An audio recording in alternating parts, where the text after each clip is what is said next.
Good morning, everyone.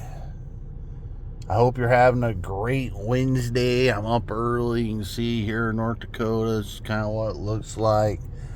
But say, overnight, there was some Savannah Guthrie's mother update. I don't know if you had seen some of it, but I thought it was kind of fascinating. It was something I've always kind of wondered about. Well, let's go through some of this just in case you haven't paid attention much. So, Sunday morning, technically, Savannah Guthrie's mother, Nancy, was kidnapped from her home.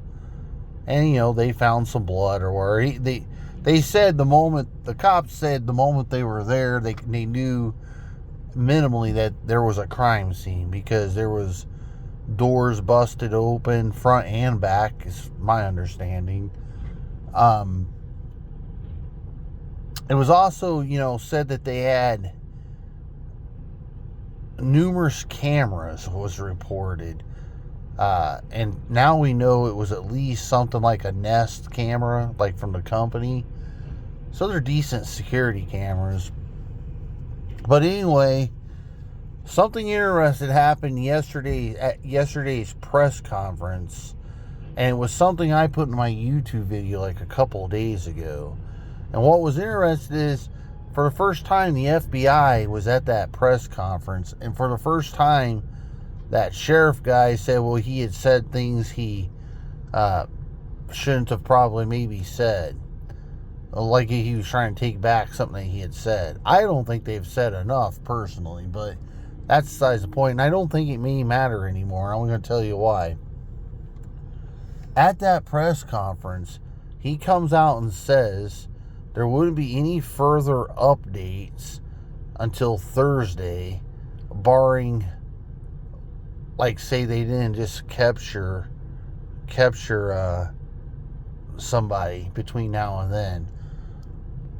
But I think they might have their guy. And this is going to blow your mind, maybe. Doesn't blow my mind. Me and my mom just had this conversation here the other day. And I had told her, isn't it amazing how all these years you wake up in life, you think about illegal immigration, you think about X, Y, and Z, you think about crime. People always have like the worst case scenario in their head when it comes to crime. But the thing is, it's almost always a family member or someone close to the family that commits the crime. It's never a random person. Rarely a random person. And it was fun, we were talking about that, and then this whole thing happened. Well, guess what? Overnight, one of the stories breaking now is, lo and behold, the cops took possession of, let me see if I can get this right, Savannah Guthrie's sister's son-in-law's vehicle. So let me make sure I get this right, because I'm kind of an idiot when it comes to this. I think what they're saying is that Savannah Guthrie's sister's daughter, husband, I think is how we're trying to say this, his vehicle was confiscated. And I had made a video a couple days ago, and I had said, with all the cameras involved in this, security cameras, you would almost have to think that they knew the vehicle involved in this crime. And when they kept coming out every day saying, we're really looking for the public's help on this crime, on this crime, but they would never tell you anything. Well, how can anyone help you solve a crime if you're not giving them any detail on what they're looking for? In this case, my point was on my video was, is it a blue car? Is it a red car? Is it a pickup truck? Is it this? Is it that? Like, if you're going to specifically ask for help from the public, you need to give them some credible information to work with. Um, they never did, by the way. They still haven't. But that's what I basically made my video on 2 days ago. Don't come ask the public for help if you're not going to give them any information that they can work with to help. But I had always thought that it was in a ritzy neighborhood. It was almost impossible not to know what car it was, because I believe she had at least 5 security cameras on her own property, and the road that leads into her address at the top of the road had security cameras, and at the bottom of the road had security camera. Now, I loosely say security camera. She just lived in a housing addition. It wasn't like a HOA type gated community thing. This is just out in the sticks, but wealthy people, right? So, and the other thing I had wondered too was they had started to talk about this thing, but hadn't said a whole lot, which was they would say, like, and once again, speaking, I thought a little bit vague code. Well, her Apple Watch is connected to her pacemaker, and the last recording they had was at 2 a.m. Sunday morning was the last time the watch recorded any movement of the pacemaker. Once again, not saying that she died then. It's like if you have your Bluetooth speaker on your phone and you walk into the other room and you lose connection. So mainly the point here is she lost connection because, her body was taken too far away. That immediately meant to the investigators, right, that was when she was abducted, 2 a.m. Prior to that, they just had a vague window. Well, we know she was dropped off at 9 o'clock on Saturday with her family after church, and she was getting ready to go to church Sunday again the next day, and there was this massive, 5, 6, 7, 8 hour window. They didn't know for sure, but when they discovered that the watch disconnected from her pacemaker at 2 a.m., they knew exactly when she was abducted from the actual property. As in, her body, willingly or unwillingly, was taken far enough away that there was no longer a connection. Okay? So you can kind of see what I'm saying. That helped them. I'm sure from that moment on, instead of, especially when it comes to security cameras and stuff, they're able to just dial in at 2 a.m. in the morning and see what they could see. It sped everything up, right? And remember what the sheriff had said, I think it was in yesterday's briefing, or maybe it was the day before, that the security cameras in the house were smashed. So once again, this is where it was interesting, and I kind of thought about this myself. Like, and once again, speaking with what I said, crimes aren't usually random, like random strangers don't commit crime. Here's the thing. And here's more evidence of that, and I was already thinking about it. What was the likelihood that a random stranger just walks into that house and knows where all of her security cameras are and just systematically starts taking them out, sledgehammer, bang, bang, bang, bang? That doesn't make a lot of sense, right? You would have had to have like some good intel on a home and before and then rob it in order for that to be the case, right? So it didn't make a lot of sense, right? I mean, in other words, it seemed to suggest, I thought, early on in this investigation, that not only because it's statistically a reality, but it seemed to me the person probably knew the house.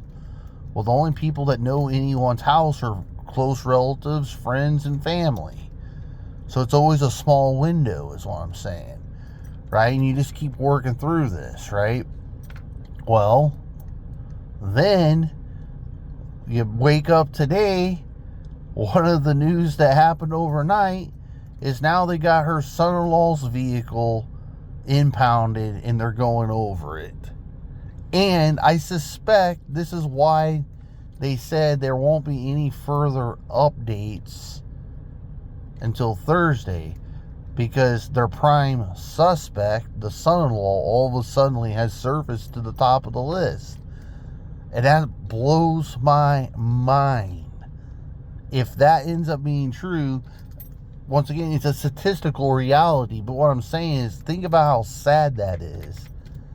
And lo and behold, the guy is an immigrant. He might even be illegal because he's not an American native. He was teaching in a college. You can already go look at his Facebook page and all that. No surprise. Okay. Maybe that's why Savannah Guthrie in the past was always so defensive about anyone who was remotely anti-immigrant, or illegal immigrant, excuse me. Anyway, guys, that's really the breaking news. It very well could be that they have their suspect, the guy who committed the crime. And, I mean, shit. Look, this is how egotistical people are too, right? Whether it is the family or not, right? You're sitting there, this dude's probably been arrested, I'm guessing, or close to being arrested. His car's already impounded, and still, all this time has gone by, and he still has not said, hey, grandma's body is here, or I hid grandma here, or grandma's okay and she's in room A or B. It's weird, right? Because once the cops arrest you and you're in their custody, or something moves that direction, it's not random, right? It's there because they have a piece of you that makes you at least a person of interest, right? You're not just randomly sitting in that interview room. So the fact that he may or may not be sitting in that interview room, but hasn't given up where the family's relative is, you're the son-in-law, is pretty weird. Oh, by the way, I forgot to mention this too. By the way, it's weird because the gig's up, right? You're on your way to jail. The gig's up. So whether she's alive, or more towards the point, if she was alive, why wouldn't she just say, hey, she's here, locked in a basement or something? That's weird to me. And on top of that, was it yesterday, I think it came out that they did, or I mean, I don't know if this was actually confirmed, but they did basically come out and say they had a ransom letter was sent to, was it NBC or ABC or something like that? It wasn't even found at the house when they were first talking about this ransom letter. I thought originally, and I think most people thought originally, they were talking like this was found at the house, but it wasn't even found at the house. It was a letter that was sent to the news agency. And it was asking for $5 million in like cryptocurrency. I think Bitcoin specifically. That, I bet you that's probably a fake thing, I'm guessing. We'll find out in time. Because it seems weird, I would think, if you were the family member and you were sending a letter off to NBC or ABC for $5 million Bitcoin currency. That to me would seem a little weird.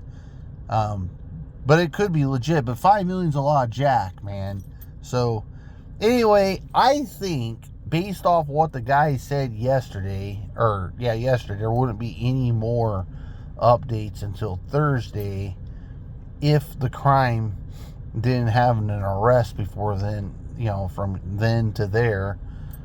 That mixed with this, that they think that they impounded the son-in-law's vehicle, I would suspect they got their man, and that's why they're saying you won't hear from us until Thursday, because that's when they will probably announce an arrest.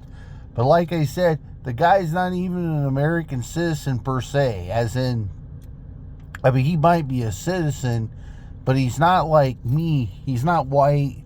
He's not like African Americans per se, and he's not American Indian. He is a immigrant, and maybe illegal even. It's hard to say, but either way, it's really sad to think some uber-duber idiot in your family would... I mean, it seems like she's probably dead, right? I mean, once again, going back to what I said a few seconds ago, why wouldn't you say, hey, Grandma's in room number 5, go get her and save her, right? And once again, the drama behind all this. Why would you kill the matriarch of the family, of the Guthrie family? Because father, the patriarch, is already gone. He'd been gone for years. So there must have been Savannah Guthrie having some kind of family drama that she never spoke of, because that is fucking wild to think you're the grandma and granddaughter's husband, if I'm reading it right, son-in-law, took your grandma and did something. What's even more bizarre is if you, granddaughter, had something to do with your own grandmother's potential death. It seems like she's probably dead. That is bizarre to me. Bizarre. And obviously over money, greed. Money, by the way, that is Savannah Guthrie's, the daughter's money, not the grandma. The one who's got the millions of dollars, or a few million anyway, is Savannah Guthrie. It's not your sister, it's not your grandma, it's your aunt who has the money. But we're going to go out and kidnap grandma for the millions? That is weird. Think about if that ends up being the case. It's bad enough that you've impounded the son-in-law's car, and now he's probably your prime suspect. It's even layering it on like a cake, right? It's even worse to think that it's the granddaughter who was involved in this too. That would blow my mind. All right, knuckleheads. Enjoy Wednesday at work. Talk to you later. Bye.